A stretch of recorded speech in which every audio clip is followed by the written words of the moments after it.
3 top tips of making sure that you can feel better, look better with absolutely minimal effort. Number 1, increase your protein. Eat high protein, even if you're not tracking calories. Simple to do. Number 2, nighttime routine. Number 3, morning routine. And I'm going to run through why these are super easy, how to do them, and just a whole bunch of detail of why I recommend them. Everybody, hope you've been doing absolutely amazing. Welcome back again.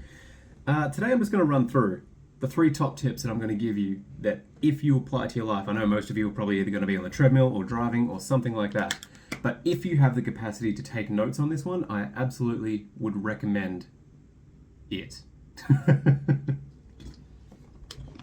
Alrighty, it's my drink bubble in the background. Alrighty, so here's what we're going to go through.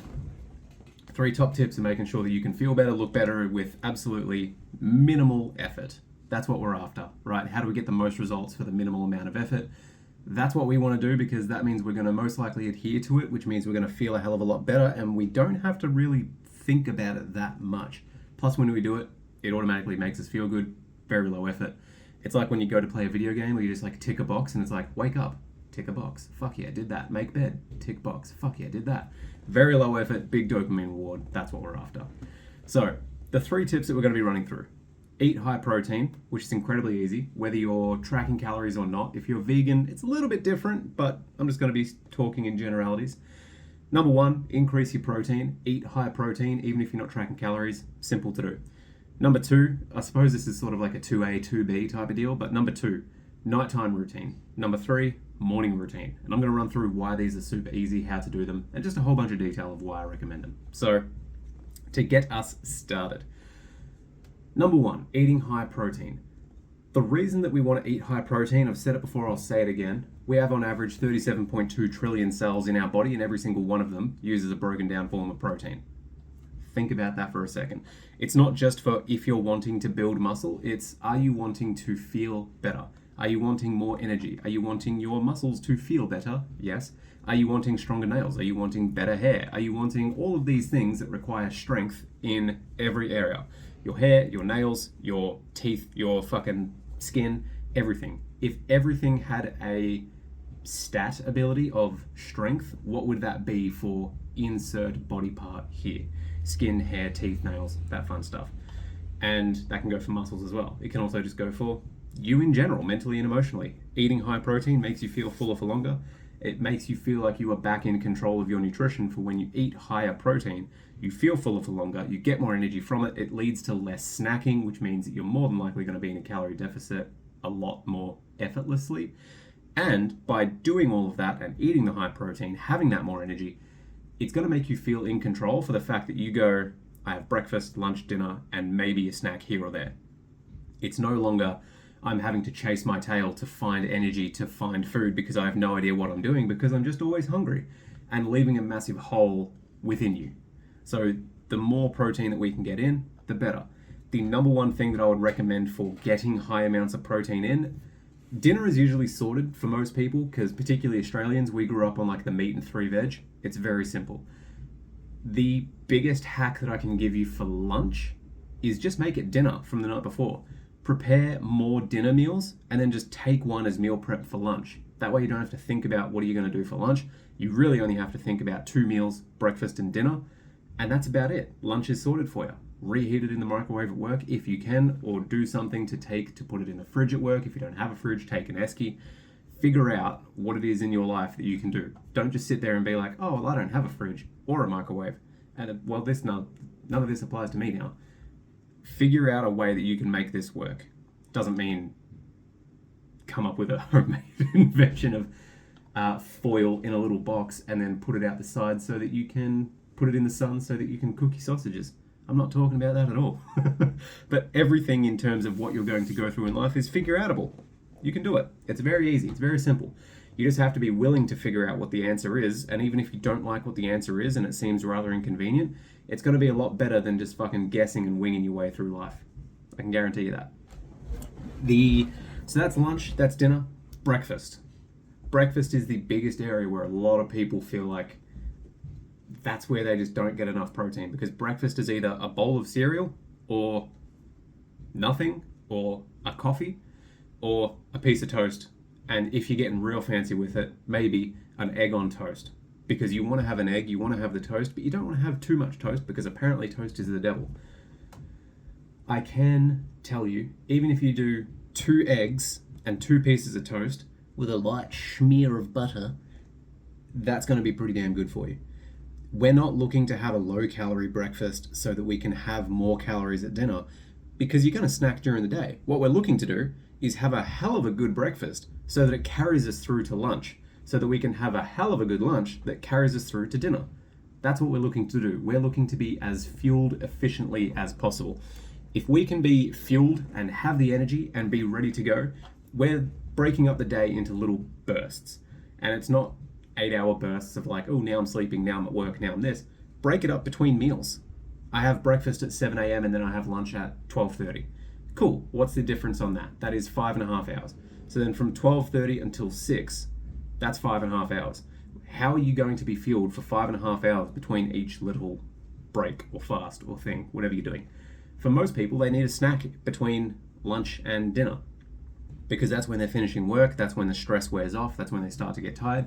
As soon as you're not keeping your brain active with going to work or being distracted, the first thing that happens is, oh, I'm not stressed or anxious anymore, I'm going home, it's the end of the day, thank fuck, oh man, oh, I'm actually pretty hungry. That's where most people need their snack. And the thing that I tell people is you get one during the day. If it's a snack during the day, fantastic. If it's dessert late at night, fantastic.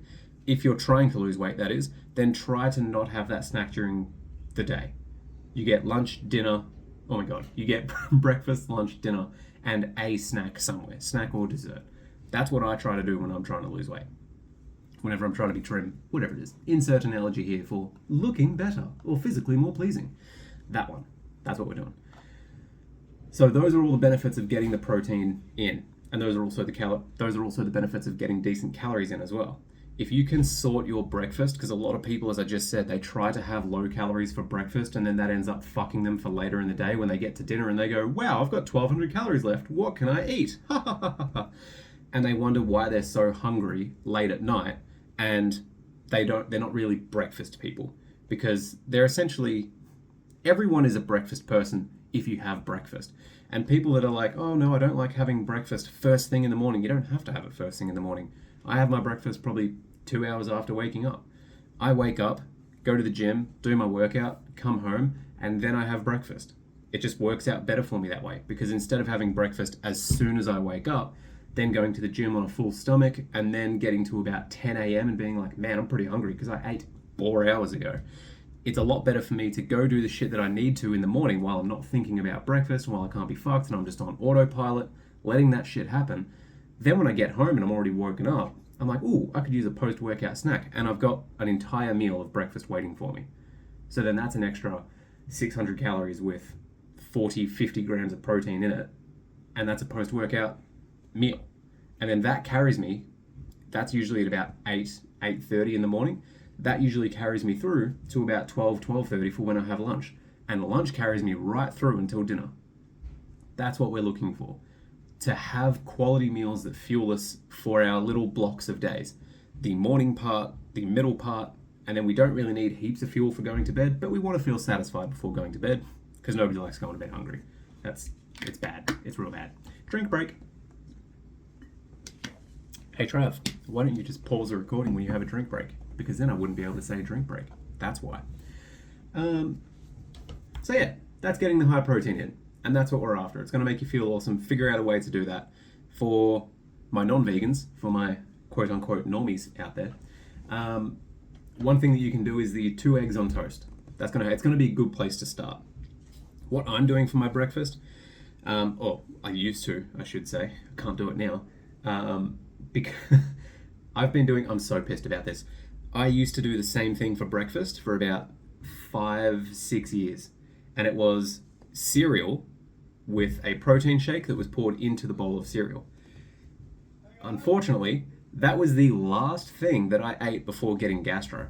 And now I can't eat it, or it makes me feel incredibly sick. So I have to figure out something that hasn't been changed in 6 years. I have to change that. So, yay me. How fun. But anyway, I used to do that, and that used to be about 60-70 grams of protein in the morning, because I had 2 scoops of a protein shake, make up the protein shake as per normal, and then I would pour it into the bowl of cereal. It used to be Nutri-Grain, about 70 grams of protein for, I think, 650 calories. Obviously, if you don't have that much, then just decrease the portion sizes. That's all we need to do, decrease portion sizes. Now I'm doing dip ins.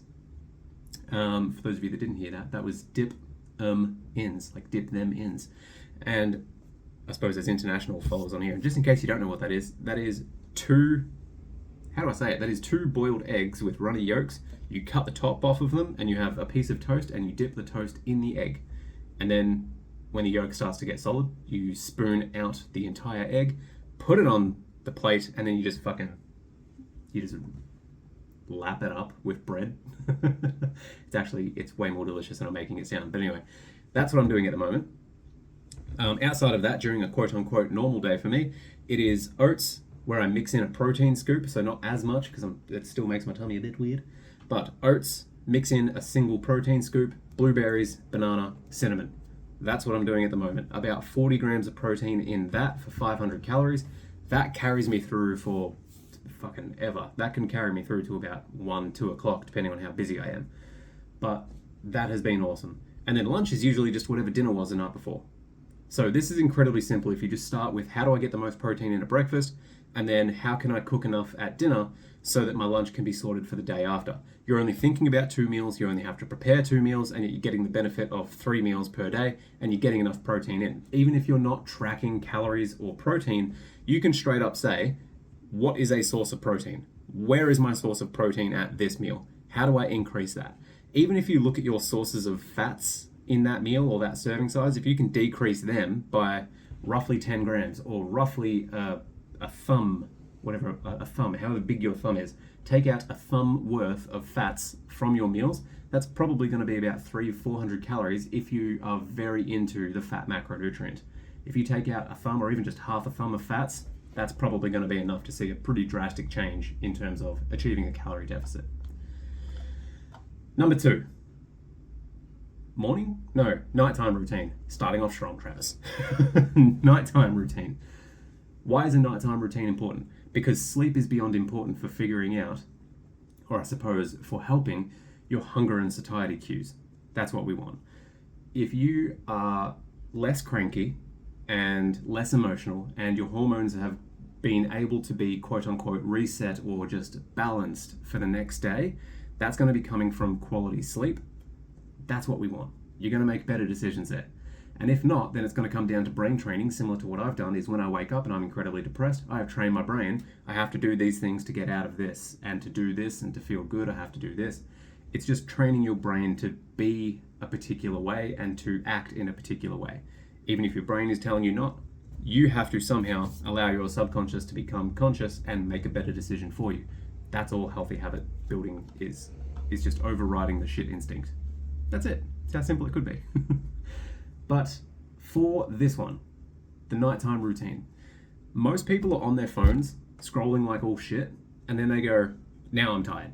Now I can go to bed. And they shut the phone down, and then they wonder why it takes them forever to get to sleep. Massive amounts of light coming into their eyeballs, just getting fucking slapped from the screen. And they go, why can't I sleep? It's because you've just told your brain when it went really tired and you got back on your phone, your brain has gone, oh sweet, it's time for sleep. Oh no, actually don't worry about that. There's heaps of light here, we have to stay awake now. And it tries to keep you awake. But you will scroll until you are exhausted to the point of I can't keep my eyes open.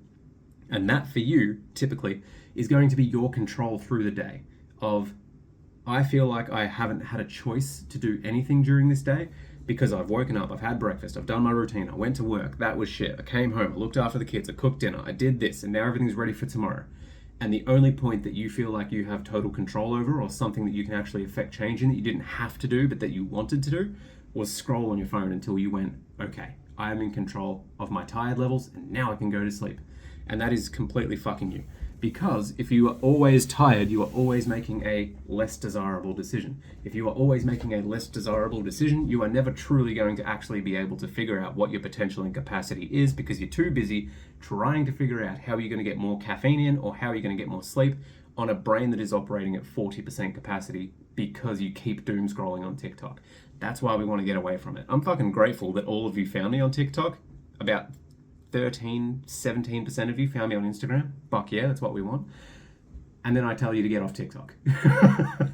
The vicious cycle.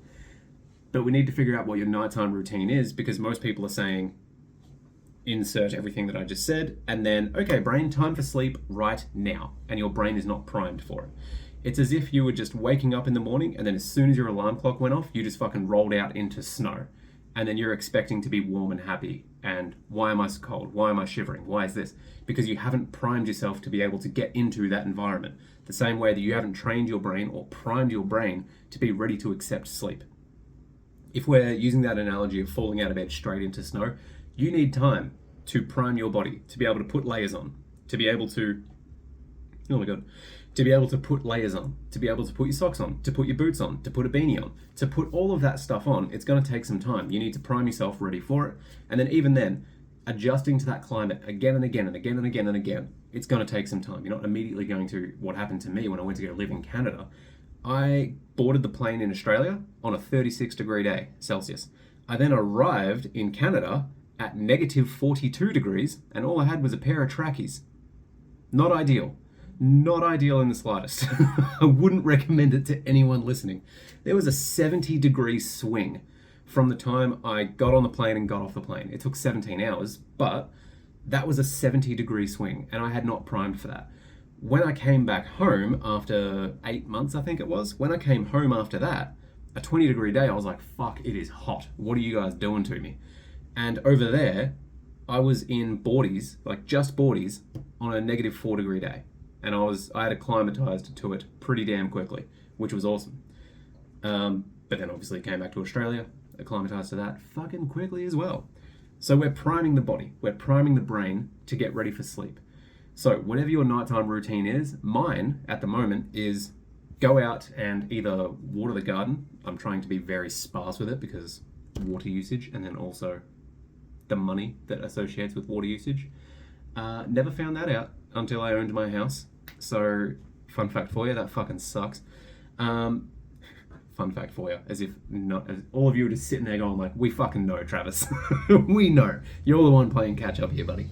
So my nighttime routine is trying to spend some time in the garden, either just like re-grounding my feet or watering the garden or doing whatever, coming in and watching the sunset. But this is all brand new Travis, brand new spirituality talk Travis, spiritual talk Trav, and trying to just ground myself and calm down a little bit more. I don't really want to be playing video games and then immediately coming to bed. So I'm in the garden trying to do something to relax, and even as I found watching the sunset has been incredibly fucking useful for my mental health of just like, wow, I'm super grateful for this. I'm having more clarity moments this year. I mean, we're 23 days into the year at the time of this recording, and I've had more clarity moments in 23 days than I feel like I had all of last year. And I'm just super grateful for fucking everything that is coming my way, that has come my way, and that's going to come my way. And it is a wild ride. It is a wild journey to be like, holy shit, going from complete homelessness to this, choosing to do this career because it made me happy, and now this career buying a house for me. Not outright, because that would be awesome, but we're not there yet. So being able to do those things, it's like, wow, this has gone full circle. Let's see how far we can push this. But during that time, I'm priming myself to be able to even get into that mindset, get into that mind frame. I'm priming myself to be able to do that. Watching the sunset, getting into the garden, chilling the fuck out a little bit. And then from there, coming inside, and then instead of going, well, there's about 45 minutes before I normally go to bed, I might as well play on my phone or do this or do that. I'm trying as best I can to get back into reading. And I just finished the Vox Machina series, like the Origin series, volume 1 and 2. Smash that shit out in 3 days. I don't know how many pages it was, but it was a thick boy with 3 C's, and I got through that in about 4 days. And then I just read volume 3, and I'm about 20 pages away from finishing volume 3, but I was really tired and I was like, man, I want to enjoy this last little bit of the Origins. And then I'll probably just end up buying more books that are awesome from there, but comic books were an awesome introduction to that. But anyway, priming my body and brain to be able to say, hey Trav, it's okay to go to sleep, don't worry about it.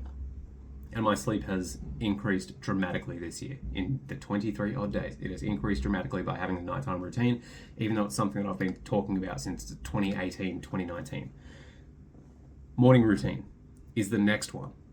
If you wake up in the morning and you have no idea what you're doing or what your day is going to encompass, majority of you, unless it's like a lazy Sunday or a day that you have actually planned to do nothing, that's the difference. An intentional nothing versus an unintentional nothing. But I'll come back to that.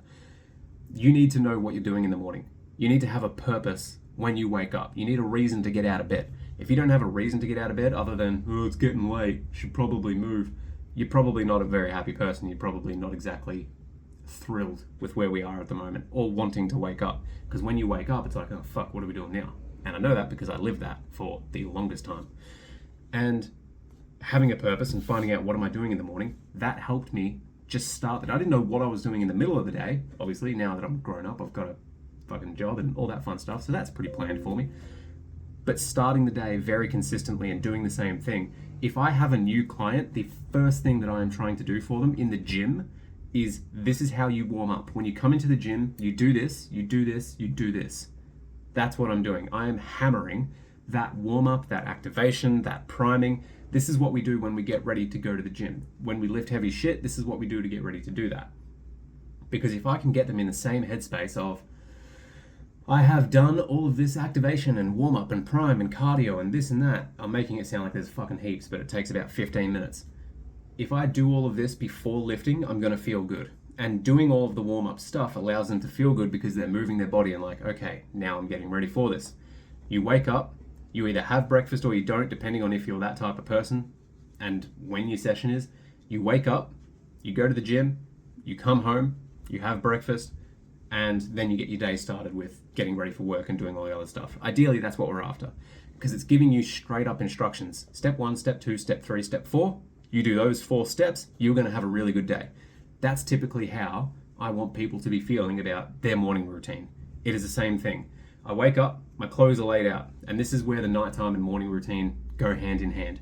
The night before, the nighttime routine, the nighttime routine is making sure that the morning routine is gonna be easy as fuck.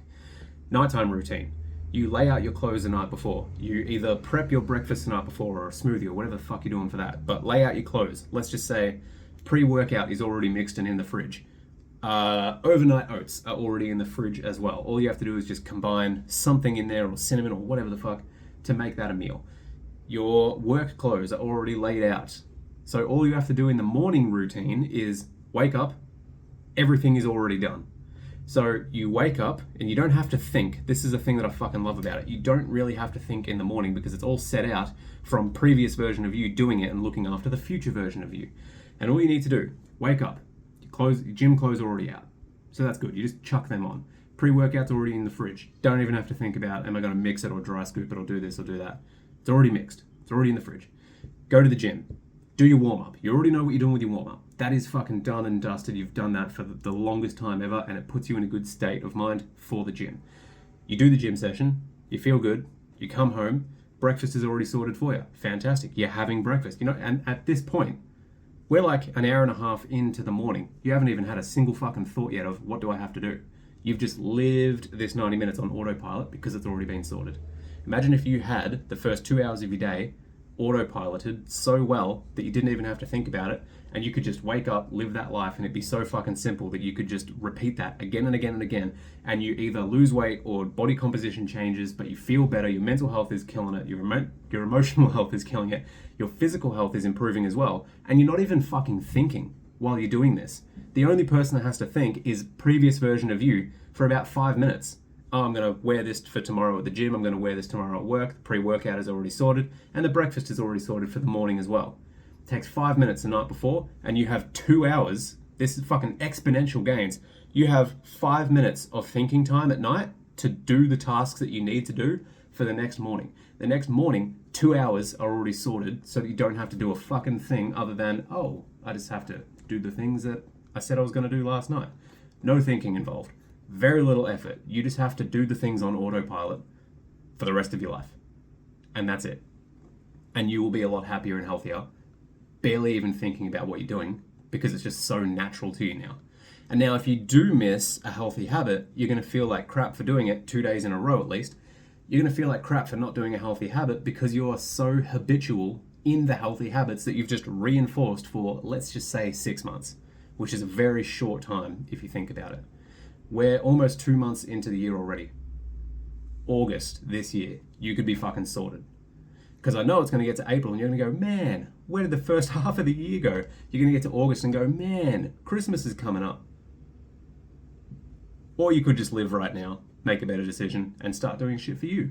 So that when August comes, you can go, wow, look how much I've achieved in 6 months, 8 months, whatever it is.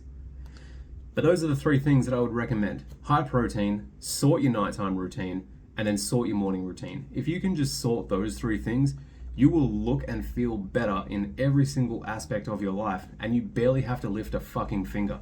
You're already eating, you're already sleeping, you're already doing something before bed, you've already got a morning routine. It's probably just a really shit one that you don't even know that you're doing. These are things that you're already doing that can just be improved with very minimal effort. And if you actually apply them to your life and do them, you will save a lot of money on coaching as well. That's the beauty of this podcast. We are here to try and save you money so that you don't have to sign up with us, so that you do such a good job in changing your life for the better for free because of the podcast that you go and tell someone else about it, who will then want to do all this stuff one-on-one with us. So, help your friends out by living a better life and taking all the advice that we can give you through this podcast, and be the best version of yourself so that your friend can get one-on-one coaching and you save a fuckload of money. How's that for a good deal? Just do that. But in the meantime, do those 3 steps, and I'll talk to you all very soon. I'll see you in the next one.